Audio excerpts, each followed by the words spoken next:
Monsieur James Brutillo.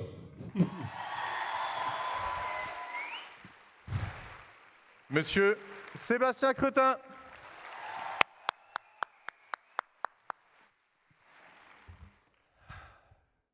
Bonjour à toutes, bonjour à tous. Bienvenue pour cette nouvelle édition de notre masterclass de l'ECM. Comme chaque année, il y a une tradition, c'est que je vais souhaiter la bienvenue à tous les campus, donc on verra quel campus se détache. Donc bienvenue à nos étudiants de Besançon.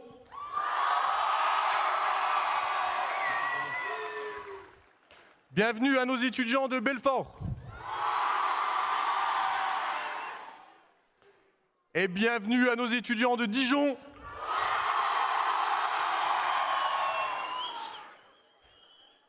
Et bienvenue à nos étudiants alsaciens, à nos deux derniers nés, les campus de Mulhouse et de Strasbourg. Allez pour Mulhouse.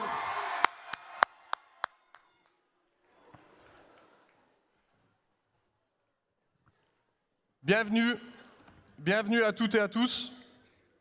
Ça fait 5 ans maintenant que ce rendez-vous est un événement incontournable dans la vie de l'école. Un événement qui rassemble chaque année toute la famille ECM, ECMiens, alumni, entreprises partenaires, intervenants et collaborateurs. Cette masterclass est partie d'une idée, d'une envie, celle de réunir tous nos étudiants, à l'époque un peu plus de 500, et de leur faire vivre une expérience collective unique.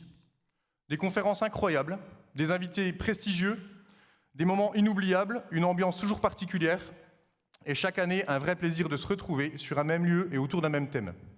Et justement, cette année, ce thème, le sens, s'est presque imposé à nous. Pourquoi ? Pour des raisons structurelles, tout d'abord. En effet, depuis de nombreuses années, le besoin de nos étudiants de comprendre, de donner du sens à l'environnement dans lequel ils évoluent est de plus en plus important. Il est même devenu nécessaire à leur accomplissement professionnel et surtout personnel. Notre constat d'école est que plus les générations évoluent, plus elles sont sensibles à la question du sens et exigeantes quant aux valeurs véhiculées par les entreprises. Mais également pour des raisons conjoncturelles, je parle là de cette grande vague de démissions constatée partout dans le monde et de cette tension si importante sur le marché de l'emploi aujourd'hui. Ça a commencé aux États-Unis, après la crise Covid, et sur l'année 2021, c'est par exemple près de 50 millions d'Américains qui ont quitté leur poste. Et en France, entre la fin de l'année 2021 et le début de l'année 2022, le nombre de démissions a atteint un niveau historiquement haut, avec près d'1 million de démissions en 6 mois. Et quelle est la première raison qui pousse un salarié à changer ? Eh bien justement que l'emploi ne fait plus sens à ses yeux. Et vous alors, me direz-vous ? Une étude récente montre que les travailleurs des générations Y et Z sont prêts à changer d'emploi facilement quand celui-ci ne répond pas pleinement à leurs attentes, qu'ils recherchent également une fonction qui est alignée avec leurs valeurs. La preuve, c'est que plus de 40% des moins de 35 ans envisagent aujourd'hui quitter son job dans les 12 mois à venir si celui-ci ne répond plus au sens qu'ils souhaitent. Mais me direz-vous, ça reste assez vague, faire sens, avoir du sens, même donner du sens. Mais finalement, qu'est-ce que cela signifie vraiment, ce terme de sens ? Eh bien, ce mot sens, justement, en a énormément. Ce terme de sens a une pluralité de significations, une multitude de définitions. Il est utilisé dans bien des cas, bien des situations, c'est bien cela qui en fait un mot si riche de notre langue. On peut ainsi éprouver par exemple des sensations, ressentir une émotion, un sentiment. On peut d'ailleurs ressentir ces sensations en se servant de ses sens, de ces 5 sens. Le sens peut aussi être synonyme de direction, d'orientation. Qui ne s'est pas posé la question du sens dans lequel il devait poursuivre sa route, au sens premier du terme, mais j'en suis certain, aussi au sens plus philosophique. Du reste, et c'est justement au sens de la raison d'être, de vivre, de travailler, que l'on se pose souvent cette question du sens des choses, de la vie ou de son existence. Mais je vois que je pars quelque peu dans tous les sens, et c'est justement là encore un sens du mot sens, puisqu'une des premières questions existentielles que l'on s'est posées dans notre vie, assez tôt, c'est bien celle du sens dans lequel devaient aller les choses. Et tout cela n'est à mon sens, et cela sera là le dernier exemple des multiples sens du mot sens, que l'illustration de la complexité de ce mot si important pour nous aujourd'hui. Et pourtant, j'y vois quelques dénominateurs communs. Les notions de sensation, d'instinct, de ressenti, les notions de signification, de finalité, de raison d'être, et les notions de direction, d'orientation et de chemin. Et finalement, c'est bien ici la représentation de beaucoup de nos valeurs, qui pourraient d'ailleurs toutes être mises en parallèle, les valeurs de l'ECM, mais moi, si je devais en choisir une particulièrement qui fait sens pour moi, c'est l'accomplissement. Et cet accomplissement, qui est une valeur essentielle de l'ECM, est partagé par toute la famille, vous ECMiens, collaborateurs, intervenants, entreprises, mais aussi nos alumni. Alors en préparant moi cette masterclass, j'ai voulu questionner ce qui guide nos choix. On cherche souvent des projets qui ont du sens par rapport à ses valeurs, par rapport à ses centres d'intérêt. Et quand j'avais encore l'âge d'être étudiant, alors vous voyez que ça remonte à un petit moment maintenant, j'ai eu la chance d'être formé aux sciences sociales avec des enseignants qui sont encore aujourd'hui d'ailleurs des compagnons de route. Et ils m'ont fait comprendre que nos choix oscillent souvent entre des décisions qui sont réellement personnelles et d'autres qui sont le fruit d'éléments inconscients. Je vais ainsi vous donner 3 théories qui sont des clés de lecture de notre parcours de vie et j'espère que ça pourra vous faire justement réfléchir sur nos différents conférenciers qui vont se succéder. Alors la première théorie qu'on va trouver ensemble, c'est le déterminisme social. Le déterminisme social, c'est souvent celle qui donne le plus d'opposition. Pourquoi elle donne le plus d'opposition? Parce qu'elle montre aujourd'hui comment la position sociale d'un individu et ses choix à l'âge adulte sont déterminés par l'origine sociale de ses parents, par ses capitaux, ses perceptions intériorisées, et notamment la perception de la réussite sociale. Alors il y a un auteur que vous connaissez certainement, ceux qui ont fait une terminale avec une option ES, c'est Pierre Bourdieu qui a montré en son temps comment notre société a tendance à reproduire les positions et les inégalités sociales de génération en génération.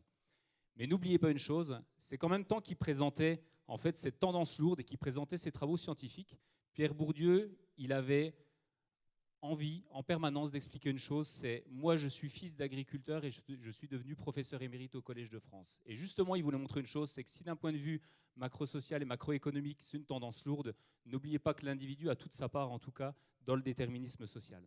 Donc nous, ce qu'on pense qui est le rôle de l'ECM aujourd'hui, et souvent on vous en parle, on essaye de vous faire prendre conscience de ça, c'est de conscientiser chez vous ce qu'est le plafond de verre. Le plafond de verre, c'est ce qui nous empêche d'avancer, c'est ce qu'on a intériorisé, c'est ce qui souvent est notre principale limite. La deuxième chose également, c'est de penser votre mobilité sociale et tout le champ du possible, tout ce que vous pouvez faire et que vous avez le droit de faire, évidemment. Et puis enfin, c'est vous faire découvrir de nouveaux univers. On en parlera tout à l'heure, des univers justement, il y a plein d'univers différents qui vous sont offerts. Et surtout, vous faire prendre conscience de vos capacités. Donc ça, c'est la première théorie en fait, qu'on retrouve souvent en sciences sociales. Il y a une deuxième qui est très différente, qui est l'interactionnisme. Elle montre que l'individu il fait des choix en fonction de ses relations et de ses interactions. Alors Becker, c'est un autre sociologue, c'est un sociologue américain cette fois-ci, qui a montré que nos rencontres et notre environnement ont des influences sur nos actions et sur nos comportements. Un individu, il n'a jamais un comportement définitif, il s'adapte et il modifie face à ses relations, son comportement. D'ailleurs, dans le bon et dans le mauvais sens. Quand vous entendez il a des mauvaises relations, ben justement, on est vraiment dans le cas de l'interactionnisme. L'un des enseignements à tirer d'ailleurs de son ouvrage et de ses ouvrages, il en a fait plusieurs, il y en a une, c'est les ficelles du métier. Il explique toujours une chose, c'est ne demandez jamais à une personne pourquoi elle a fait ça. Si vous lui demandez pourquoi, elle va essayer de vous trouver une réponse logique. La vie n'est pas un parcours logique. En tout cas, 20 ans, 30 ans, 40 ans plus tard, vous serez incapable de faire un raccourci sur un parcours de vie. Donc demandez tout le temps à une personne comment elle est arrivée à ce qu'elle est aujourd'hui et vous comprendrez toutes les étapes successives qui ont justifié et qui ont expliqué en tout cas son parcours. Donc on essaiera, nous, durant ces entretiens, de bien rester là-dessus parce que vous allez découvrir, alors nous on a eu évidemment cette chance avec James de préparer la masterclass, donc on a pu avoir ces conférenciers qui ont pu témoigner déjà de leur parcours de vie et vous verrez que le comment, c'est quelque chose qui est essentiel. Donc le rôle de l'ECM dans tout ça, et pour nous ce qui est essentiel, c'est de vous permettre de nourrir vos relations et vos réflexions en groupe. Évidemment, à l'intérieur de l'école, on a une intelligence collective que vous devez utiliser et que vous devez profiter.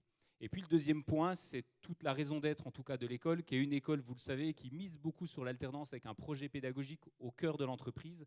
C'est de vous immerger en entreprise et de vous inspirer du vécu et des réussites de vos pairs, de vos tuteurs, également évidemment de vos dirigeants, qui sont, je pense, pour vous aujourd'hui peut-être des modèles et des modèles d'inspiration, je l'espère.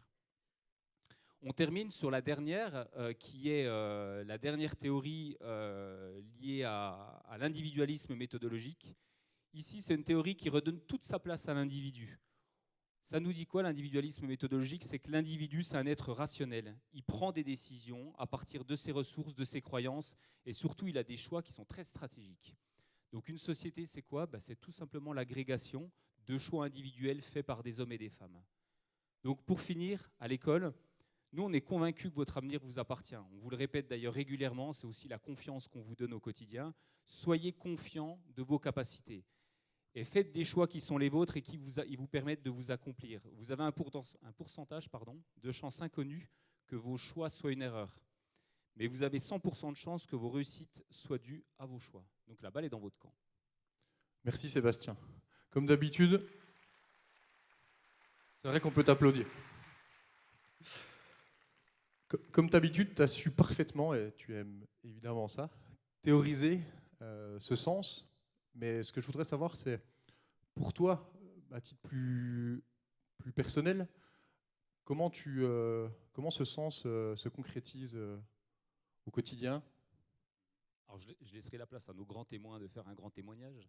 Mais en tout cas, moi, pour ce qui me concerne, c'est que, peut-être certains le savent, moi j'ai eu un père qui est entrepreneur, donc évidemment c'est un modèle pour moi dans une vie professionnelle. J'ai eu aussi une maman qui a traversé un pays pour venir en France, et donc elle avait un certain idéal, un idéal familial d'ailleurs, de véritablement avoir une valeur travail, mais aussi une valeur de réussite sociale. Donc pour moi, c'était des choses qui étaient importantes. Il y a eu aussi un second temps dans une vie. Le second temps, souvent, c'est les enfants. C'est là qu'on se dit qu'on doit être capable de construire quelque chose et de léguer un héritage, que ce soit d'ailleurs un héritage économique, mais aussi un héritage culturel, parce que c'est ça qui est essentiel, c'est ça qui restera pour les enfants et qui leur permettra d'ailleurs de vivre sans nous, hein. Et puis la dernière chose qui était importante dans cette notion d'interactionnisme, j'essaie de me rappeler, alors je crois que c'est un mardi, en 2002, au mois d'octobre, où j'ai rencontré Éric Amiotte dans son bureau qui n'était pas son bureau, parce qu'Éric change à peu près tous les 6 mois de bureau. Il aimait bien, au fur et à mesure de la croissance, adapter sa place dans l'entreprise. Et donc, où je l'ai rencontré, et pour la première fois, on m'a donné ma chance vraiment dans une entreprise. Quelques jours plus tard, rencontré également Claude Filisetti, qui m'a également adopté dans cette grande famille qui était l'ECM naissant. Et puis, des années plus tard, cette possibilité qu'ils nous ont offert de pouvoir s'associer, de nous donner notre chance avec James, avec toi, hein, et puis également de nous soutenir. Moi, j'ai besoin de beaucoup de soutien dans ce projet, et ils ont été vraiment très présents, en tout cas, ces trois étaient très présents pour qu'on fasse un quatuor qui soit fort, je pense. Voilà. Et James, peut-être toi aussi. Je crois qu'on voit 2007, donc les photos sont aussi anciennes que les personnes qui sont dessus. Tout à fait. Mais oui, de toute façon, je pourrais quasiment utiliser les mêmes mots que toi, puisque cette aventure, moi je l'ai surtout vécue humainement, hein, c'est ce qui a toujours guidé mon parcours professionnel. Ce que je dis souvent, quasiment né dans l'hôtellerie, avec un petit peu de vente, après de la formation, après un peu d'assurance, beaucoup d'assurance, et puis revenu dans la formation, mais c'est qu'une histoire humaine qui m'a guidé à chaque fois, c'est qu'une histoire de rencontre, et la plus belle professionnellement, n'en point douter, c'est celle avec Éric et Claude qui sont là, quoi. Donc, que je remercie, que je profite pour remercier. On vous demande d'applaudir d'ailleurs, hein, parce qu'ils n'ont pas débuté avec nous. Parce que si on est là, c'est parce que Éric a eu une idée un peu folle à un moment donné. Donc Éric, le fondateur, et Claude, donc c'est évidemment une aventure humaine, mais moi je vais plutôt te parler du côté perso. Tu sais que je suis papa de 2 enfants, heureux papa de 2 enfants, mais j'ai entendu qu'il y en a qui étaient parents parce qu'ils ont applaudi quand on a parlé tout à l'heure de la maman. Donc c'est une belle aventure, mais c'est une vraie aventure. Donc je vous souhaite de la vivre un jour. Et en fait, ça a changé ma perception de l'éducation et de la transmission, parce que je me suis rendu compte de la volonté absolue, nécessaire et constante de l'enfant de comprendre l'environnement et de comprendre le monde dans lequel il vivait. Et c'est un questionnement perpétuel avec une question, et vous penserez à moi, cher ECMien, quand vous aurez des enfants, c'est le pourquoi. Pourquoi, pourquoi, pourquoi, pourquoi. Alors, une fois sur 2, c'est du pourquoi, vous ne pouvez pas répondre, hein, c'est complètement irrationnel. Mais c'est le pourquoi qui revient systématiquement. Et pourquoi cette question est posée? Parce qu'il y a une volonté permanente de l'enfant d'avoir du sens, et lui, il a besoin qu'on lui donne du sens dans son éducation. Et moi, ça m'a bouleversé de ce côté-là. Et j'essaie au quotidien, c'est pas toujours facile, hein. Des fois le soir, on a envie de tout sauf de donner du sens, mais c'est pas toujours facile. Mais en tout cas, j'essaie de me rappeler aussi de ce que dit un auteur contemporain que j'aime beaucoup, qui s'appelle Aurélien Cotentin, et qui dit, pour lui, en fait, le plus important, c'est pas l'arrivée, c'est la quête.